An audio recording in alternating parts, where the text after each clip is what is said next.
Imagine holding a single coin worth thousands of dollars between your fingers right now. Not gold, not ancient, just an ordinary-looking piece of change that might be hiding in your dresser drawer or piggy bank as we speak. Today, we're diving deep into three extraordinary U.S. dimes that command staggering premiums on the collector market: the elusive 1996, the surprising 1982, and the transitional 1968. These seemingly ordinary 10-cent pieces could be worth hundreds or even thousands of times their face value. I'm going to tell you exactly what to look for, why they're so valuable, and the fascinating stories behind how these small silver discs became numismatic treasures. Let's start with what many experts consider the king of modern dime rarities, the 1996 Roosevelt dime. Now, I know what you're thinking. A coin from 1996? That's not even old. And you'd be right, which makes this story all the more incredible. The 1996 dime's rarity stems from a perfect storm of circumstances at the U.S. Mint during the mid-1990s. The economy was booming, and the Federal Reserve had ample coin reserves. As a result, the Mint dramatically reduced production of certain denominations, including dimes. This was especially true for the West Point facility, which struck a mere fraction of its usual output. What's fascinating is that at the time, nobody paid much attention to this production decrease. These were just ordinary circulation dimes after all, not commemorative issues or special collector pieces. What truly sets the 1996 dime apart is its W Mint mark variant. Most people don't realize that the West Point Mint produced a small number of dimes that year, and unlike their P, Philadelphia, and D, Denver, counterparts, these weren't widely distributed. In fact, many numismatists believe that the majority of the 1996 W dimes were melted down before they ever reached circulation. Those that survived represent one of the lowest mintage figures for any modern circulation coin. The identifying features are subtle but unmistakable. First, you'll need to examine the reverse of the coin near the torch. A small W mint mark is the key indicator. Be warned, though, there are countless counterfeits on the market with added W mint marks, so authentication is absolutely critical. The genuine article will have the mint mark perfectly integrated into the die, not added later. Under magnification, counterfeit mint marks often show tool marks or inconsistent metal flow patterns. The story of how collectors discovered the significance of the 1996 W dime is itself remarkable. For nearly a decade after its minting, these coins flew completely under the radar. It wasn't until around 2004 when a dealer in Minnesota noticed an unusual pattern in the mintage figures while researching modern dimes. After tracking down a few specimens and confirming their authenticity, word spread through collector circles like wildfire. Prices exploded almost overnight. In terms of current market value, prepare to be astonished. While a standard 1996 P or D dime is worth face value, a certified 1996 W in mint state 65 condition regularly fetches between $2,500 and $3,800. Move up to the pristine MS 67 grade, and you're looking at $7,000 to $10,000. In 2022, a perfect MS 70 example, one of only 3 known to exist in this condition, sold at heritage auctions for a staggering $18,700. That's nearly 200,000 times its face value. Condition is absolutely paramount with the 1996 W dime. Unlike some rare coins where even damaged examples command premiums, these dimes need to be in exceptional condition to reach their full potential. The reason lies in their production method. Most were struck with exceptional clarity using fresh dies, so collectors expect pristine examples. Even minute imperfections can drastically reduce value. A 1996 W with noticeable bag marks or scratches might sell for only a few $100s instead of thousands. There's an intriguing psychological element to the 1996 W dime's value as well. Because it's a modern coin that many collectors remember being in circulation during their lifetime, there's this persistent belief that I might still find one.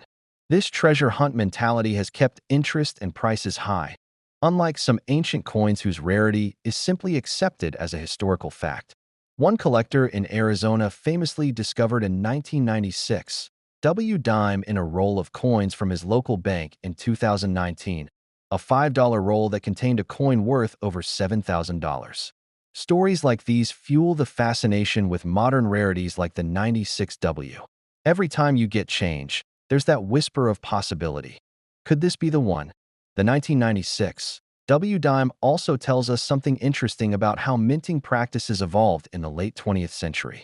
Before this period, the West Point facility was primarily used for bullion storage and production of commemorative and bullion coins, not everyday circulation pieces.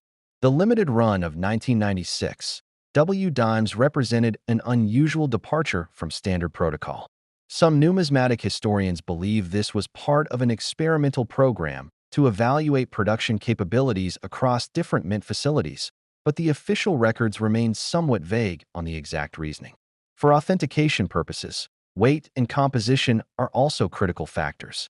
A genuine 1996 W dime should weigh precisely 2.27 grams and consist of a copper-nickel clad composition, outer layers of 75% copper and 25% nickel bonded to a pure copper core. Any deviation suggests potential alteration or counterfeiting. The rim should also show the characteristic reading pattern with exactly 118 reads, a detail often overlooked by counterfeiters but immediately noticeable to experienced collectors. What makes collecting the 1996 W dime particularly exciting is that new discoveries are still possible. Unlike ancient coins whose populations are relatively stable, modern rarities like this continue to emerge from circulation or forgotten collections. Every few months, it seems, another story surfaces of someone discovering one of these treasures in ordinary pocket change. The thought that anyone could still find a four-figure coin in their change jar keeps the hunt alive and the market energized. Now let's turn our attention to the 1968 Roosevelt dime, a coin that represents a fascinating moment of transition in American coinage, a physical embodiment of the end of an era and the beginning of another. While not as immediately recognizable as the 1996 W or as dramatically erroneous as the 1982 No P, the 1968 dime holds a special place in numismatic history that makes it both valuable and historically significant. The story of the 1968 dime begins with a nationwide crisis. By the mid-1960s, rising silver prices had created a serious problem for the U.S. Mint. The intrinsic metal value of silver dimes and quarters was rapidly approaching, and in some cases exceeding, their face value. This led to widespread hoarding and the disappearance of silver coins from circulation as people recognized they could profit simply by melting them down. The government responded with the Coinage Act of 1965, mandating a switch from 90% silver composition to a copper-nickel clad composition for dimes and quarters. This transition officially began in 1965, and by 1968, all dimes were supposed to be struck in the new clad composition. However, something remarkable happened. During the chaotic transition period, a small number of dime planchets, the blank metal discs before striking, made of 90% silver somehow remained in the production system and were accidentally fed into the presses at the Philadelphia Mint in 1968. The result was the 1968 silver Roosevelt dime, a coin that should not exist according to official production specifications. What makes these transitional error coins so special is that they represent a physical impossibility according to the Mint's own records. By all official accounts, silver dime production had ceased years earlier, yet here was evidence to the contrary. Identifying a genuine 1968 silver dime requires careful examination. The most reliable method is weight. A standard clad dime weighs 2.27 grams, while a silver dime weighs approximately 2.5 grams. The difference is slight but measurable with a precision scale. Additionally, the edge of a silver dime shows a solid silver color without the copper core visible on regular clad dimes. When tapped against a hard surface, silver dimes produce a distinctive high-pitched ring compared to the duller sound of clad coins. The market value of the 1968 silver dime reflects its extraordinary rarity. While estimates vary, numismatic experts believe fewer than 30 authentic examples exist, making it one of the rarest modern U.S. coin errors. In average uncirculated condition, these coins typically sell for $7,000 to $10,000. The finest known specimens have commanded prices exceeding $20,000 at specialized auctions. In 2019, a particularly well-preserved example graded MS 67 sold for an astonishing $24,500. The condition sensitivity of the 1968 silver dime is somewhat different from our previous examples. Because the error is metallurgical rather than a striking or die error, even worn examples retain substantial value.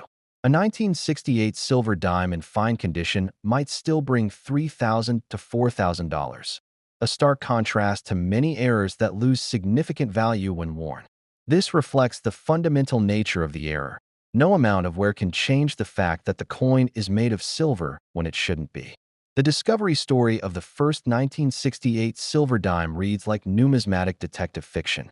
In 1970, a bank teller in San Francisco with a casual interest in coins noticed that one of the 1968 dimes in her cash drawer had an unusual appearance and seemed slightly heavier than the others. Intrigued, she set it aside and later showed it to a local coin dealer who recognized its significance immediately. The dealer purchased it for $1,000, an enormous sum for a dime at that time, and news of the discovery quickly spread through collector circles. What makes the 1968 silver dime particularly fascinating from a historical perspective is that it provides tangible evidence of the chaos that surrounded the coinage transition in the mid-1960s. This wasn't simply a mistake of omission like the 1982 No-P. It represented an entirely different production process that shouldn't have been possible. For the error to occur, silver planchets from years earlier had to somehow remain in storage, escape inventory control, and then be fed into the presses alongside correct clad planchets. A series of mistakes that reveals much about the manufacturing challenges of the era. The path to authentication for a 1968 silver dime is particularly rigorous because of both their extreme value and the ease of counterfeiting. Beyond weight and visual examination, professional authentication typically involves X-ray fluorescence testing to confirm the silver content. Counterfeiters have been known to plate regular 1968 dimes with silver or alter the dates on earlier silver dimes, making expert verification absolutely essential before any significant purchase. There's an intriguing theory among numismatists about exactly how these silver planchets ended up in the 1968 production run. During the transition years of 1965 to 1967, the mint continued producing some silver coins dated 1964 to prevent hoarding of the last year of silver coinage. This resulted in an unusual situation where the date on a coin didn't necessarily match its year of production. Some experts believe that a small batch of silver planchets intended for these transitional 1964 dated coins was mislabeled or misplaced, only to resurface during the 1968 production run. The 1968 silver dime also tells us something important about how the U.S. Mint operated during this period. Unlike today's highly computerized processes with multiple quality control checkpoints, the minting operations of the 1960s relied more heavily on manual oversight and mechanical sorting. The fact that incorrect planchets could make it through the entire production process demonstrates the limitations of those systems, limitations that have since been addressed with technological improvements. One particularly interesting aspect of the 1968 silver dime is its status as a delisted error in some official references. For many years, the U.S. Mint officially denied the possibility that such errors could exist, suggesting that any purported examples must be counterfeits. It wasn't until multiple examples had been authenticated by independent experts that the numismatic community fully accepted their legitimacy. This background gives the 1968 silver dime an almost mythical quality, the coin that couldn't exist but did. For collectors, the 1968 silver dime represents the ultimate trophy, a coin that combines extreme rarity, historical significance, and an engaging story.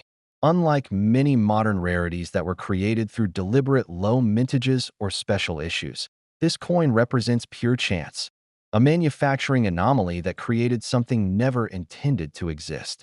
This element of serendipity adds substantially to its appeal among serious collectors. Perhaps most remarkably, there's reason to believe that undiscovered examples of the 1968 silver dime may still be circulating today. Because the error isn't visually obvious without careful examination or weighing, it's entirely possible that these valuable coins have passed through countless hands unrecognized. This persistent possibility keeps collectors examining 1,968 dimes decades after their minting, searching for that telltale weight and ring that could signal a five-figure discovery hiding in plain sight. The 1982 Roosevelt dime represents one of those peculiar moments in numismatic history where human error and mint inconsistencies created something truly extraordinary.